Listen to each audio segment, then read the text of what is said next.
শিলিগুড়িতে পুরসভার জলে বিপদ। পুরসভার জল খেতে নিষেধ মেয়রের। কয়েকদিন পুরসভার সরবরাহ করা জল খেতে নিষেধ করা হচ্ছে। জলের মান খারাপ ধরা পড়াতেই জল খেতে নিষেধ করা হয়েছে, তবে অন্যান্য কাজে জল ব্যবহার করা যাবে এমনটাই বলা হয়েছে। শিলিগুড়ি পুরসভার জলে কি বিপদ? পুরসভার জল খেতে নিষেধ মেয়রের তরফ থেকে।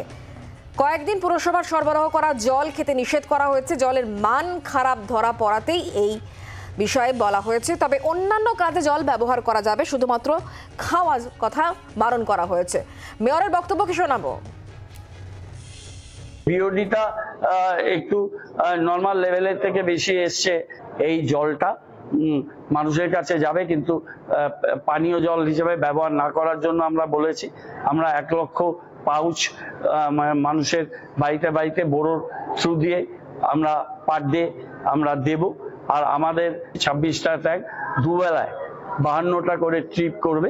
47টা ওয়ার্ডে 52 ট্রিপে আমরা আমাদের এই জল আমরা ট্যাঙ্কের মাধ্যমে দেব। বাংলার আওয়াজ, বাঙালির আবেগ, জি 24 ঘন্টা।